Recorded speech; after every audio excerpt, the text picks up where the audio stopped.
할렐루야. 네, 우리 다시 한번 우리 좌우에 계신 분들한테 다시 한번 반갑게 인사 나눴으면 좋겠습니다. 반갑습니다. 환영합니다. 네, 축복합니다.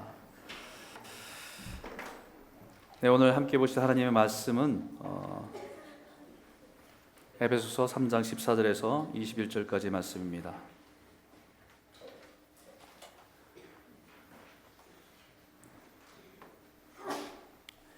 에베소서 여섯 번째 시리즈인데요. 여섯 번째 3장 14절에서 21절까지의 말씀, 제가 한 절 여러분이 한 절 읽도록 하겠습니다. 이러므로 내가 하늘과 땅에 있는 각 족속에게 그의 영광의 풍성함을 따라 그의 성령으로 말미암아 너희 속사람을 능력으로 강건하게 하시오며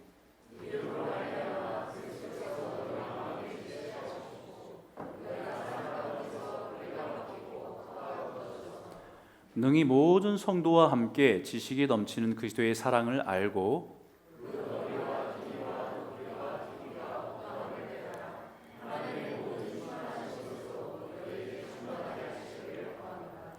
우리 가운데서 역사하시는 능력대로 우리가 구하거나 생각하는 모든 것에 더 넘치도록 능히 하실 이에게 교회 안에서와 그리스도 예수 안에서 영광이 대대로 영원무궁하기를 원하노라. 아멘. 오늘 이 말씀을 가지고 오늘과 다음 주에 걸쳐서 두 번에 걸쳐 여러분과 함께 말씀을 나누길 원합니다. 우리는 우리 안에 여러 가지 본능적인 욕구가 있습니다. 뭐 식욕도 있고 뭐 명예욕도 있고 여러 가지가 있죠. 근데 여러 가지 그 있는 욕구 중에서 그 중에 우리 안에 있는 자기 증명 욕구라는 것이 있어요. 자기 증명 욕구. 이것은 세상 사람들 앞에서 또 세상 앞에서 나는 이런 사람이다 라고 하는 것을 보여주고 증명하길 원하는 욕구가 우리 안에 늘 있다고 합니다. 사실 이것은 뭐 인간의 본능이고 가장 근본적인 욕구입니다. 이것을 조금 더 쉽게 생각해보면 우리가 그런 욕구가 있었나? 한번 생각해보면 우리는 학교를 다닐 때는 학교의 성적으로 인해서 우리는 그것을 증명하려고 또 그것을 통해서 자기가 가치가 있고 없고를 우리는 그것을 만족하며 때로는 실망하며 살았어요. 그러고 나서 직장을 다니면서는 승진하거나 아니면 어떤 직책을 갖거나 때로는 연봉으로 내가 어떤 사람인지를 우리는 증명하면서 또 그것을 보여주기를 원하며 살아왔습니다. 때로는 자신의 재력으로 또 자신을 증명하려고 보여주는 욕구가 끊임없이 우리 안에 있었고 그 욕구 때문에 또 열심히 살아가기도 했습니다. 그런데 그런 자기 증명 욕구가 강하면 다른 사람이 날 인정해주지 않거나 또 무시되거나 하는 그런 상황을 만나면 굉장히 힘들어합니다. 견딜 수 없는 분노가 일어나기도 하고 화가 치밀어 오르는 그런 경우도 있습니다. 교회 내에서도 그런 일들이 일어날 수 있죠. 누군가 나의 직분을 잘못 부르면 나를 무시하는 것 아닌가라고 하는 생각으로 좀 화가 나기도 하고 불쾌하게 여긴다고 한다면 아마 그런 욕구가 우리 안에 크게 작용하고 있는 것일 겁니다. 권사인데 어떤 모르는 사람이 그냥 집사님이라고 불렀을 때 좀 그것이 기분 나쁘다? 그러면 내가 그런 욕구에 좀 의존적이구나 라는 것을 이식하면 될 것 같습니다. 누가 나를 인사하지 않거나 또 얼음 대접을 하지 않는다고 느껴지면 그것이 되게 불편해진다?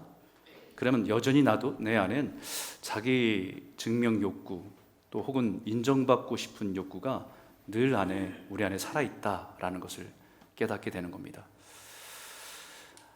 이민교회 안에는 그런 일들이 참 많은 것 같아요. 왜냐하면 한국에서는 각자가 가지고 있는 커리어와 또 어느 정도 전문성을 가지고 하던 모든 일들을 사실은 다 내려놓고 여기에 이민 땅에 캐나다 땅에 와서는 한 번도 해보지 않은 일들을 하면서 스스로가 굉장히 위축되기도 하기 때문입니다. 그 일로 인해서 사람들이 자기를 판단하는 것은 아닌가라고 하는 그런 생각 속에서 늘 긴장하고 있는 그런 모습들이 있는 것을 보게 됩니다. 사도 바울도 사실은 그런 하나님의 인격적으로 만나기 전까지는 자기 스스로 자신이 누구인지 증명하기 위한 인생을 살았다고 할 수 있습니다.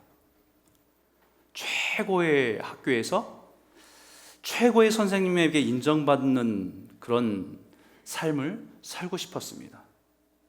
누가 봐도 부러워할 만한 인생을 살아가고 싶었습니다. 자기가 믿고 있는 그 유대교회 안에서도 철저한 그 종교의식을 지켜가는 경건한 유대인으로 보여주고 또 그것을 인정받고 싶었던 사람이었습니다. 그런데 사울이 이제는 달라졌습니다. 지난주에 말씀 나눈 것처럼 스스로 모든 성도 중에 지극히 작은 자, 보다 작은 자라고 얘기합니다. 자기 스스로 지극히 작은 성도 중에 가장 작은 사람보다 더 작은 자라고 그렇게 말하고 있다는 것이죠. 자기 증명 욕구, 사람들에게 인정받고 싶은 욕구에서 자유로워졌어요. 다른 사람이 나를 좀 무시해도 괜찮아졌습니다. 다른 사람이 나를 조금 비웃어도 괜찮습니다. 왜 그런지 아세요? 그 비결이 14절과 15절에 있어요. 그러면 이 말씀을 같이 읽어보겠습니다. 시작. 이러므로 내가 하늘과 땅에 있는 각 족속에게 이름을 주신 아버지 앞에 무릎을 꿇고 비노니 For this reason이라고 되어 있어요. 그 이유가 뭐냐면 모든 만물과 모든 족속을 지으셨을 뿐만 아니라 모든 만물 하나하나 이름을 지어주신 그 하나님 때문이다 라고 말하는 거예요. 우주에서 나의 존재를 생각해 보면 티끌만도 못한 존재라는 것을 깨닫습니다. 하나님의 존재를 우리가 치워버리고 그냥 여기 안에 있는 우리의 모습에서 우리는 생각해 보면 내가 지금 이 안에서는 좀 큰 편이다? 내가 이 안에서는 내가 좀 많은 걸 가졌다? 이런 걸 가지고 스스로가 만족할 수 있습니다. 작고 크고를 비교할 수 있습니다. 그 안에서 자기 스스로 만족할 수 있어요. 하지만 하나님의 관점에서 나를 보면 그것은 아무 의미가 없어요. 줌아웃을 해서 온 우주 가운데 있는 나를 생각해 보면 그건 아무 의미가 없습니다. 정말 티끌만도 못한 존재인 나, 하나님 앞에 그런 존재구나라는 것을 깨닫게 되는 거죠. 그럼에도 불구하고 그 하나님이 내 이름을 아시고 불러주신 그 하나님 때문이다라고 말하는 거예요. 그 하나님께서 빛으로 다메섹 선상에 찾아오셔서 사울아, 사울아, 네가 어찌하여 나를 핍박하느냐. 처음에 이 소리를 들었을 때는 굉장히 충격이었습니다. 이 존재에 대해서 도대체 어떤 존재인지 알지 못했으니까 너무 놀랐습니다. 그런데 그 자기의 이름을 부른 그분이 하나님이시란 사실을 깨닫고 그 인격적인 만남 속에서 그 하나님이 내 이름을 아시고 불러주셨다라고 하는 것 앞에서 감동이 있는 거예요.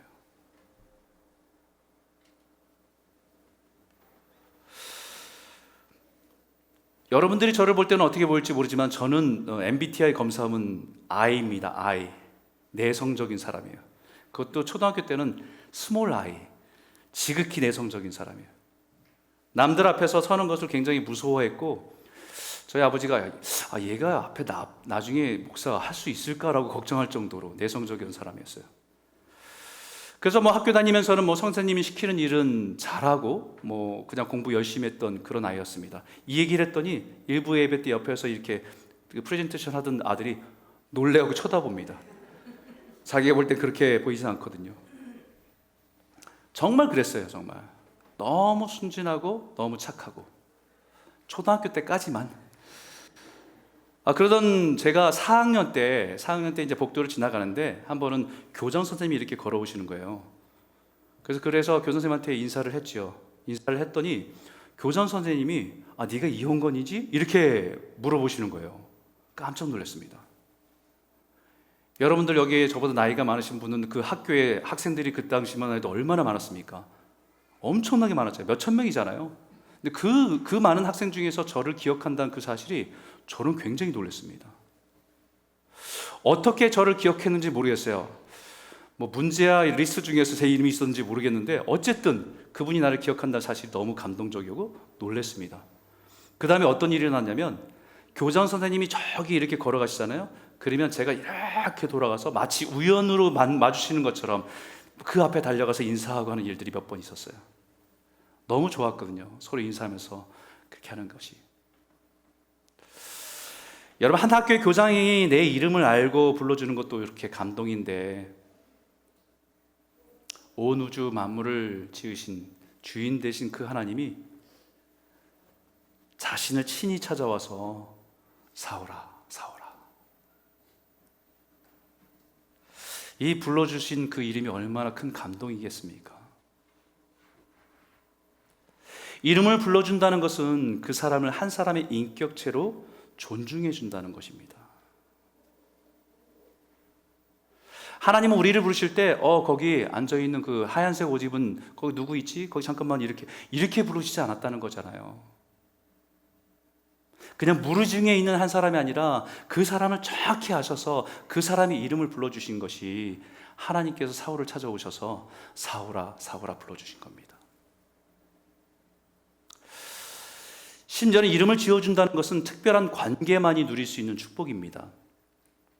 부모와 자녀, 할아버지와 손주 사이에 사랑을 주고받는 관계일 때 이름을 지어줄 수 있는 권한이 있는 거예요. 바로 사도 바울은 하나님과 자신의 관계 속에서 아버지와 자녀가 되었다는 이 행복과 기쁨을 가지고 있습니다. 그리고 오늘 이 말씀을 묵상하면서 준비하면서 한 시가 떠올랐어요. 아마 저보다 나이가 연세가 많으신 분들은 아마 다 이 학창시절 다니면서 많이 외우고 좋아했던 시 같아요. 낭낭한 목소리는 아니지만 잠깐 제가 읽어보겠습니다. 내가 그의 이름을 불러주기 전에는 그는 다만 하나의 몸짓에 지나지 않았다. 내가 그의 이름을 불러주었을 때 그는 나에게로 와서 꽃이 되었다.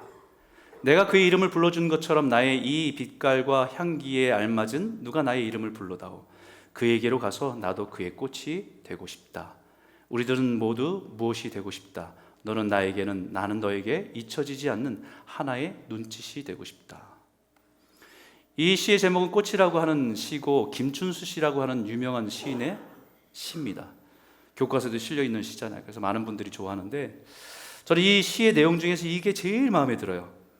내가 그의 이름을 불러주기 전에는 그는 다만 하나의 몸짓에 지나지 않았다. 비로소 이름을 불러줬을 때 비로소 꽃이 되었다라고 하는 의미가 참 와닿습니다. 거리에 많은 들판에 들꽃이 많이 피어 있는데 많은 들꽃을 볼 때는 그냥 지나갈 때 그냥 흔들리는, 바람에 흔들리는 그냥 꽃입니다. 몸짓입니다. 근데 그 꽃을 내가 이름을 불러주기 시작하면서는 특별한 의미가 되는 거예요. 이름을 지어주고 붙여주는 순간부터 귀한 가치와 존재의 의미를 부여해주는 것이기 때문입니다. 우리가 예수를 믿는다는 것은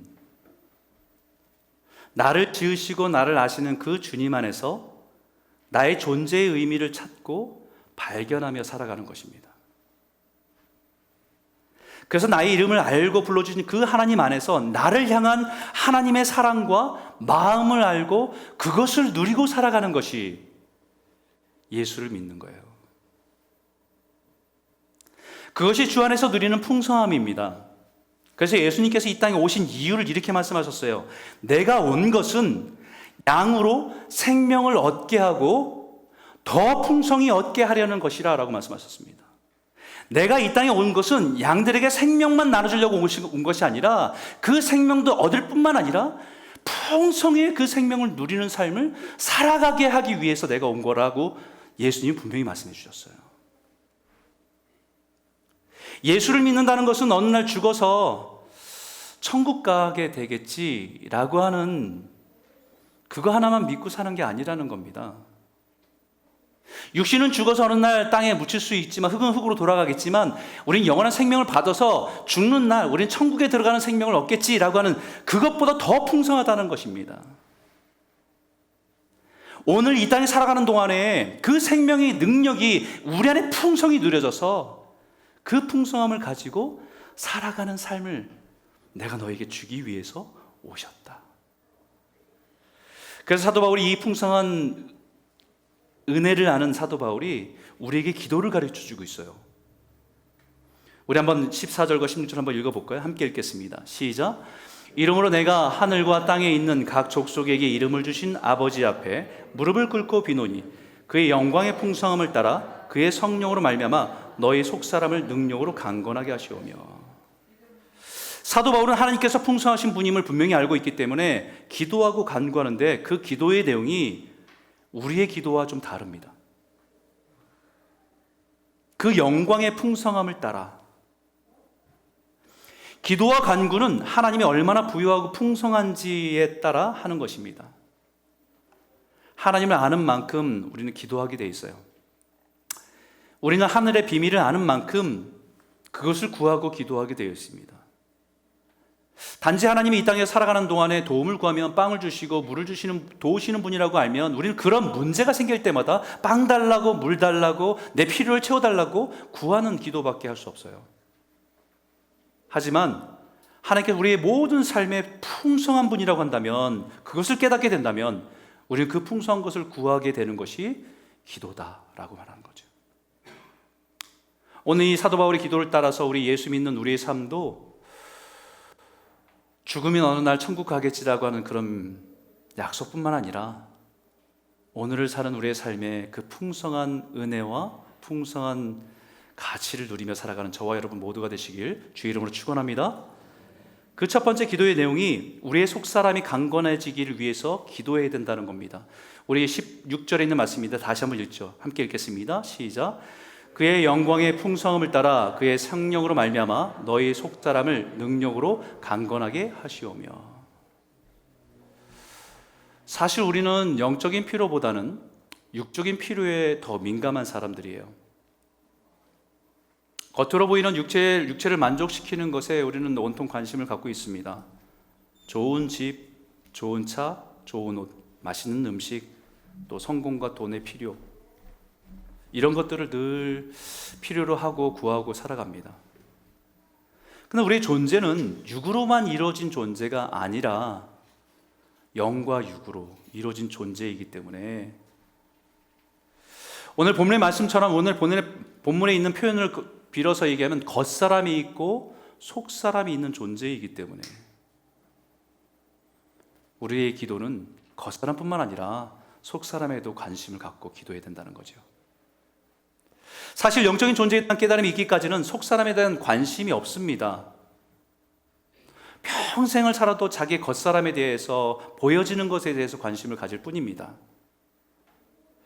예수를 통해서 생명을 얻었다는 것은 예수를 통해서 본 어게인 돼서 새 생명으로 태어났다, 내 속사람이 주 안에서 새로운 영혼이 태어났다라고 하는 것을 의미하기 때문에 우리 안에 영적인 존재가 자라간다는 것을 의미하는 겁니다. 그것을 모르면 평생 살면서 온통 관심이 물질적이고 외적인 것만 추구하며 살아갈 수밖에 없습니다. 그 이유는 간단하죠. 속사람에 대한 존재 자체를 알지 못하기 때문입니다. 그러면 세상 사람들은 이 영적인 것을 모른다고 한다면 그들은 전혀 감각이 없는가? 저는 그렇게 생각하진 않습니다. 세상 사람들도 이런 육적인 삶을 추구하다 보면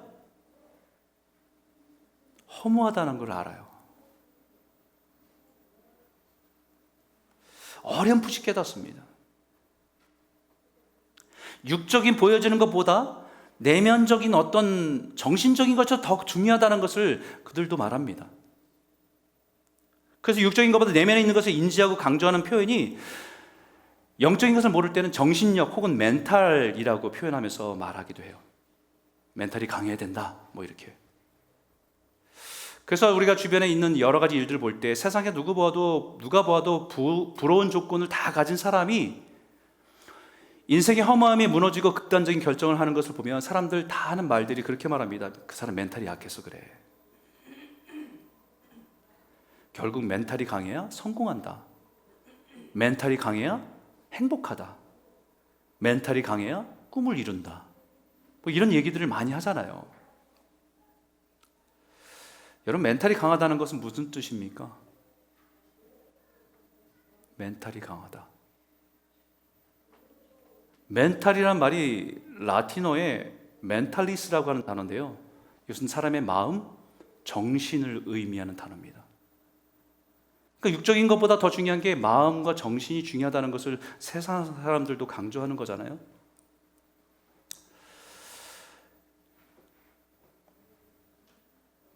이 멘탈도 있지만 여러분, 제가 하나 질문할게요. 멘틀도 있습니다. 멘틀은 뭐예요? 멘틀은 뭡니까? 우리가 알다시피 지구의 표면, 지표면이 있잖아요. 그러면 그것을 밑을 받치고 있는 것이 멘틀입니다. 지진은 뭡니까? 위에 표면이 깨지는 게 아니라 멘틀이 깨지는 거예요.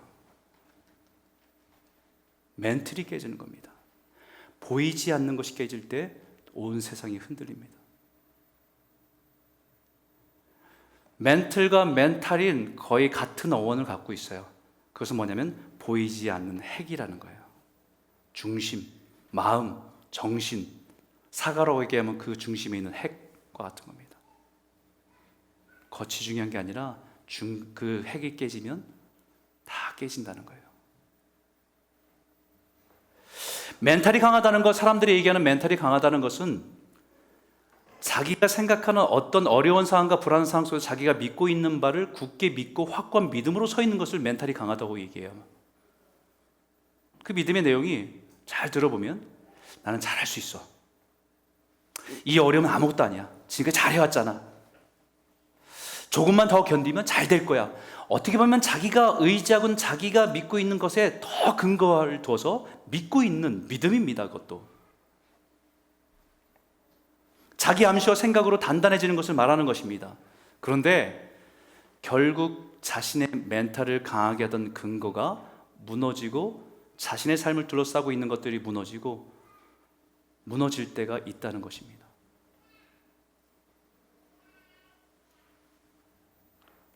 자기 자신 또한 무너질 때가 있는 것을 깨달을 때 모든 것이 다 허물어지고 맙니다.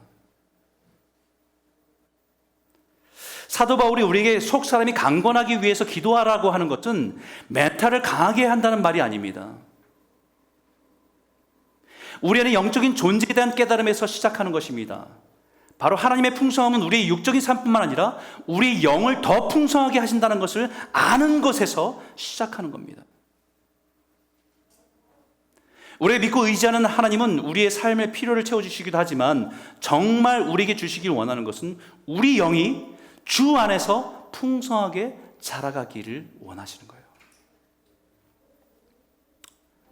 사도 바울은 우리 하나님께서 우리 겉사람의 필요를 채워주시고 만족해 하시지만 결국 겉사람을 만족해 하는 것은 어느 순간 다 사라지고 말 것이라는 것을 깨달은 것입니다. 우리의 겉사람과 함께 낡고 병들고 죽게 됨과 함께 다 사라질 것인 것을 깨달은 거예요. 그래서 이렇게 간구합니다. 우리 한번 같이 읽어볼까요? 함께 읽겠습니다. 시작.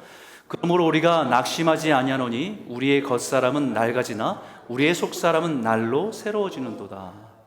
믿습니까? 세월 앞에 장사 없다고 그러잖아요. 세월 앞에 우리의 겉사람이 주름이 생기고 처지고 빠지는 것을 막을 수 있는 사람은 없습니다. 저도 요즘에 거울을 보면 좀 마음이 속상해요. 왜 이렇게 머리가 빠지는 거예요? 막을 수 없어요. 버티게는 할 수 있겠죠. 약 바르고 막 이렇게 하면. 근데 그런 순간에 한번 제가 거울을 보면서 그 생각했어요. 네 속사람은 예수를 믿은 지 50년이 넘었고 목회를 한 지 30년이 다 돼가는데 네 속사람은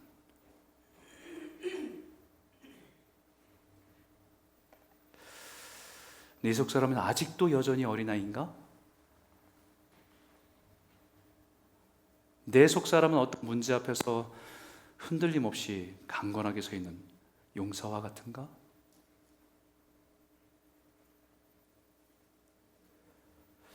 이런 현실을 우리를 낙심하게 하거나 무너지게 하지 않는다는 것입니다. 왜냐하면 우리의 속사람은 오히려 강건할 수 있기 때문이에요. 겉사람이 건강하고 잘생기고 이쁜 사람이 인생의 고난을 이겨내지 않습니다. 인생이 두려움 앞에 당당하지도 않습니다. 아무리 멘탈이 강한 사람이라 할지라도 자신의 겉사람이 무너진 그 현실 앞에서는 견고한 사람이 없습니다.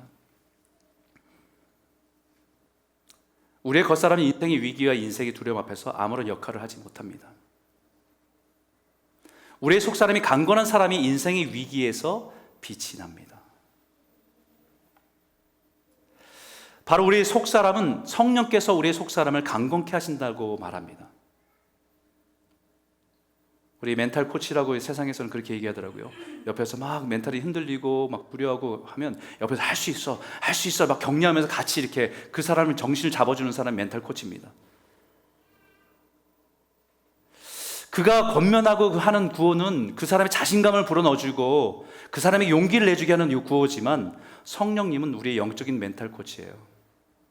성령님이 우리를 강하게 붙들어 주시는 건요, 그냥 허공에 있는 그런 구호가 아니라 하나님의 약속을 기억하게 하시는 거예요. 우리에게 분명히 말씀하신 그 말씀을 통해서 우리를 강하게 붙들어 주시고 격려해 주시고 붙들어 주시는 것이 성령님이 하시는 일입니다. 고난 속에서 변함없는 하나님의 선하심과 신실하심을 바라보게 하십니다. 그래서 우리의 속사람은 더욱더 강건해질 수 있는 거예요. 사랑하는 성도 여러분, 하나님을 더욱 깊이 알아갈수록 그 풍성함을 인해서 우리의 속사람 또한 더욱 강건해지기를 소원합니다. 모든 상황과 환경 속에서 낙심하지 않고 근심하지 않고 날마다 성령 안에서 날로 새롭고 강건해지는 저와 여러분 모두가 되시길 주의 이름으로 축원합니다. 두 번째 기도 내용은 이거예요. 사랑 가운데 믿음의 뿌리가 박히고 터가 굳어지기를 기도해야 된다. 우리 17절에 있는 말씀인데 같이 한번 읽겠습니다. 시작. 믿음으로 말미암아 그리스도께서 너희 마음에 계시게 하시옵고 너희가 사랑 가운데서 뿌리가 박히고 터가 굳어져서. 두 번째로 하나님의 풍성함을 구하는 기도의 내용은 우리의 신앙이 그리스도 사랑 위에 견고하게 세워지길 위해서 기도해야 된다라고 가르쳐 줍니다. 이것은 앞에서 기도한 속사람이 강건해지는 것에 대한 답이라고 할 수 있어요. 어떻게 성령께서 우리의 속사람을 강건하게 하시는가라고 하는 질문에 대한 답이고 기도입니다. 이 말씀을 보면서 마치 우리의 신앙을 집에 비유해서 표현하고 있는데, 우리의 신앙이 견고해지기 위해서는 가장 중요한 요소는 예수 그리스도께서 우리의 믿음의 집에 주인으로 늘 계시는가라는 거예요. 여기 그리스도께서 너희 마음에 계시게 하시옵고 라고 하는 표현에 계시게 하시옵고 라고 표현합니다. 사도 바울은 의도적으로 단어를 선택해서 사용했는데, 이 계시라는 의미가 헬러에는 파로이케오라는 단어하고 카토이케오라는 단어가 구별돼서 사용됩니다. 누가 여기에 계신다, 여기 오셨다 이런 얘기할 때요. 이 비슷한 단어인데 이 파토이케오라는 단어는 나그네가 지나가다 잠시 들린 겁니다. 손님이 잠깐 무엇을 용무가 있어서 그 집에 잠깐 들린 것을 이 파로이케오라는 단어를 씁니다. 근데 카토이케오라는 단어는 주인이 그 집에 좌정하시고 완전히 다스리신다는 뜻이에요. 그 집의 주인으로 거처를 정하셨다는 뜻입니다. 신앙이 견고하다는 것은 예수님이 우리 인생의 주인으로 계신 카토이케오의 사람과 예수님이 우리의 필요를 따라서 잠시 방문하신 손님으로 계신 파로이케오의 사람의 차이입니다. 신앙이 견고한 사람은 예수님이 내 인생의 주인으로 내 삶에 들어와 계시고 다스리시고 매일매일 예수님과 교제 속에서, 그 친밀함 속에서 사랑을 느끼고 경험하며 살아가는 사람입니다. 나의 신앙의 집에 예수님을 주로 모시고 사는 사람, 예수님께서 다스리시도록 자기 모든 것들을 내어놓고 그분께 묻고 그분의 뜻을 듣고 순종하는 사람. 예수님이 내 필요에 있을 때마다 잠깐 집에 모셔다가 내 필요를 구하고 도움을 달라고 하는 그런 관계가 아니라, 하나에서 10가지, 작은 것에서 큰 것까지 우리가 주님께 묻고 그 뜻을 깨닫고 그 뜻을 순종하는 거예요. 때로는 내 생각과 예수님의 생각이 다를 수 있어요. 많이 다릅니다. 나는 내가 이게 익숙한데 주님은 이렇게 하기를 원하세요. 왜 그렇게 하라고 하는지 잘 모르겠습니다. 우리가 부모님일 때도 부모의 입장에 있을 때 자녀들한테 그렇게 얘기할 때 있죠. 자녀들이 다 이해 못합니다. 부모들의 말을. 부모의 경험 속에서 얘기해 주는 거를. 자녀들이 나중에 커서 볼 때 그것을 이해하게 되죠.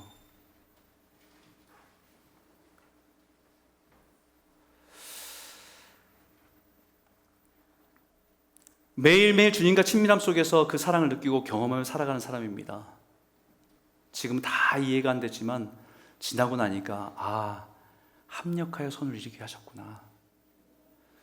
그 의미가 있었기 때문에 나에게 그렇게 말씀하시고 그렇게 살아가기를 원하셨구나 라는 걸 깨닫게 되는 겁니다. 나의 신앙의 집에 예수 그리스도를 주로 모시고 사는 사람은 예수님이 다스립니다. 예수님께서 그 집의 주인이시기 때문에 아무도 그 집에 함부로 침입할 수 없습니다.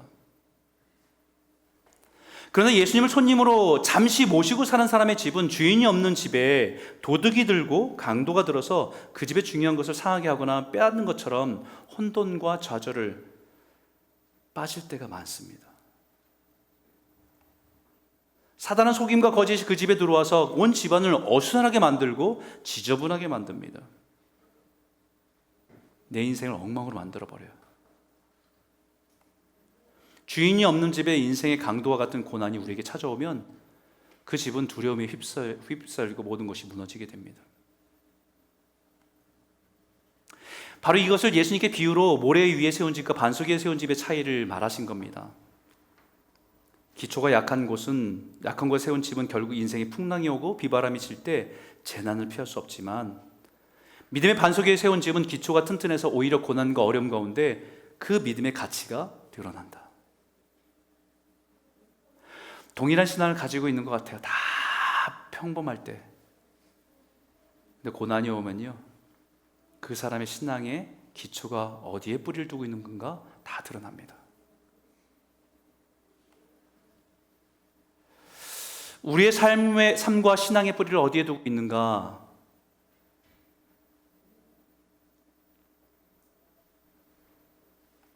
성경의 눈물의 선지라고 불리는 예레미야 선지를 생각하면요, 참 안타깝습니다.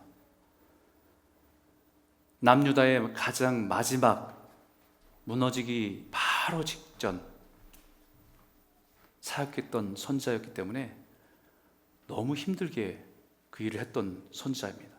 그래서 그 선지자의 이름을 별명이 붙었잖아요. 눈물의 선지자라고. 아무리 하나님의 메시지를 전해도 듣지 않고 돌아오지 않아요. 그럼에도 불구하고 계속해서 그 메시지를 전해야 되는 그 너무나도 힘겨운 시대 속에 살았던 사람이 예레미야 선지자예요. 그 당시에 남유다 시대를 생각하면 참 답답합니다. 모든 것이 무너졌어요. 신앙도 무너졌고 믿음도 무너지고 있고 나라는 망해가고 있고 종교는 부패하고 어디에도 소망을 둘 데가 없는 영적인 황무지와 같은 시대를 살아갔습니다. 그런 시대에 선지자로 살아간다는 것은 정말 어려운 일이에요. 근데 그럼에도 불구하고 그런 시대 속에서 이 예레미야가 그럼에도 불구하고 복된 인생이 있다라고 하면서 우리에게 말씀을 전해준 게 있습니다. 우리 한번 같이 한번 읽어볼까요? 함께 읽겠습니다. 예레미야 17장 7절과 8절입니다. 읽겠습니다. 시작. 그러나 무릇 여호와를 의지하며 여호와를 의뢰하는 그 사람은 복을 받을 것이라.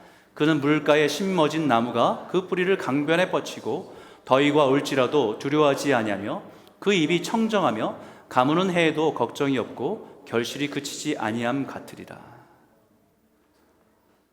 여러분, 어디에 있는 말씀하고 똑같죠? 시편 1편 말씀하고 똑같잖아요. 아무리 인생의 폭염과 가뭄과 기근이 몰려와도 흔들리지 않는 인생이 있다. 오히려 그 위기 속에서 더 강건하고 견고하다고 말합니다. 그 이유가 뭐예요? 그 뿌리가 어디에 있는가? 강변에, 시냇가에 영원한 생명수이신 주님께 두고 있기 때문입니다. 아무리 세상이 악하고 모든 것이 불안하고 소망이 보이지 않고 영적인 혼돈 가운데 살아가도 믿음의 뿌리를 생명수 대신 그 주님 앞에 두고 있는 사람은 여전히 복되다. 시편의 1편에 있는 말씀 그대로입니다. 복 있는 사람은 악인의 꾀를 따르지 아니하고 죄인들의 길에 서지 않고 오만한 자리에 자리에 앉지 않는 사람, 오직 여호와의 율법을 주야로 묵상하며 마치 시냇가에 심겨진 나무처럼 모든 가뭄과 기근 속에서 다른 나무들은 다 메말라도 철을 따라 열매 맺고 푸르름을 가지고 있는 나무.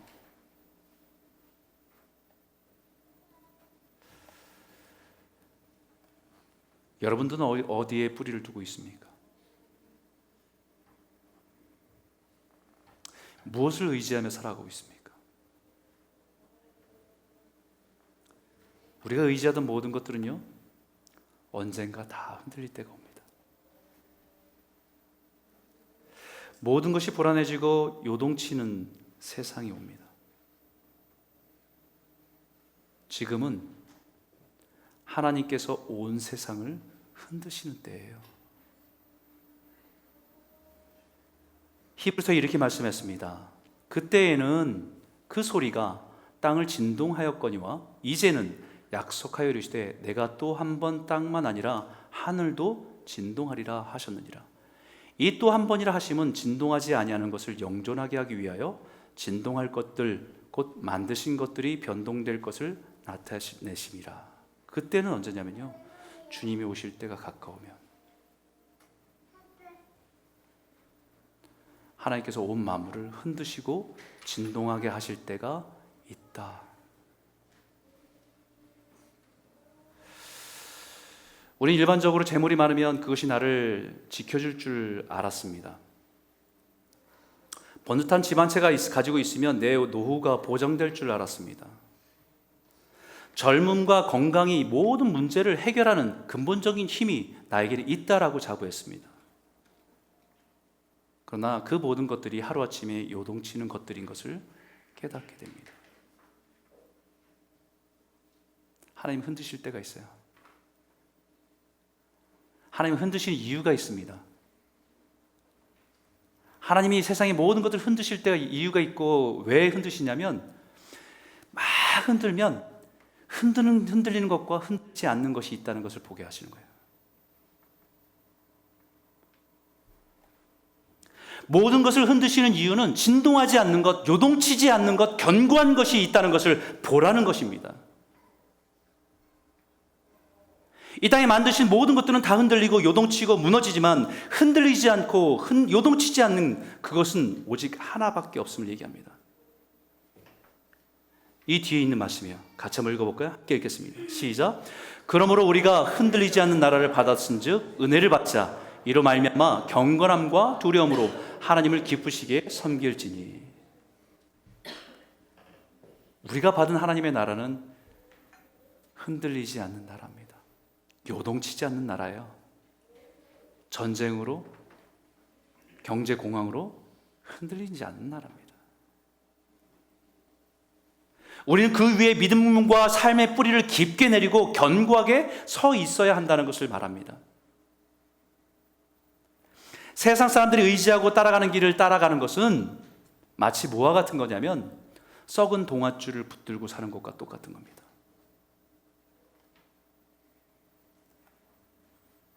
죄인들의 길에 서는 것, 오만한 사람들의 자리에 앉는 것, 세상 사람들이 하나님을 부정하면서 살아가면서 자랑하는 것, 그것을 따라가는 것은 썩은 동아줄을 붙들고 사는 거예요. 그런 세상의 썩은 동아줄 같은 것을 붙들고 살아가지 말고 하나님의 약속과 말씀을 붙들고 그 영원한 생명 되신 주님께 믿음의 뿌리를 깊게 내리고 살아가라고 우리에게 말씀하고 계세요. 사랑하는 성도 여러분, 이 시대는 모든 것이 요동칩니다.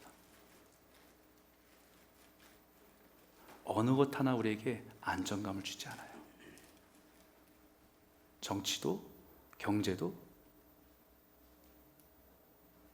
건강도. 우리 그동안의 코로나 바이러스를 통해서 우리의 삶을 흔드시는 주님을 경험했잖아요. 그것으로 인해서 우리가 얼마나 많은 불안함들, 견고하다 생각했던 것들이 다 무너지는 걸 경험했잖아요. 근데 다시 또 돌아가요. 지금은 하나님께서 이 전 세계를 흔들고 계세요. 요동치는 세상 속에서 우리에게 흔들리지 않는 그 견고한 나라, 거기에 믿음이 굳건히 서야 된다라는 것을 가르쳐주기 위해서, 어제나 오늘이나 영원토록 변함없는 하나님의 약속 위에 저와 여러분의 믿음의 뿌리를 깊게 내리시는 저와 여러분 모두가 되시길 주의 이름으로 축원합니다. 그래서 우리가 그 믿음의 터에서 더욱더 단단해지고 어떤 고난 속에 흔들리지 않고 견고한 믿음으로 이 시대를 살아가는 저와 여러분 모두가 되시길 주의 이름으로 축원합니다. 우리 한번 같이 한번 기도하죠.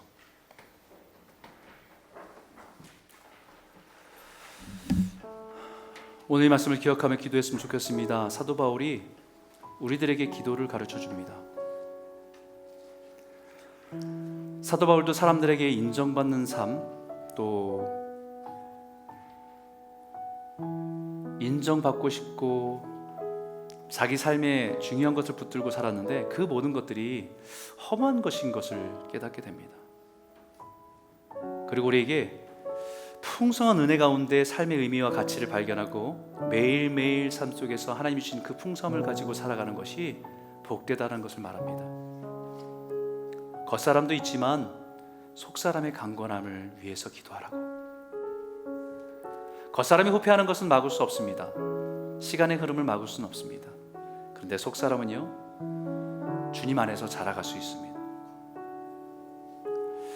주님 우리에게 우리 안에 거시고 주님의 말씀으로 우리를 굳건하게 하시기 때문이죠. 우리가 살아가는 이 세상은 요동치는 세상에 살아가고 있습니다.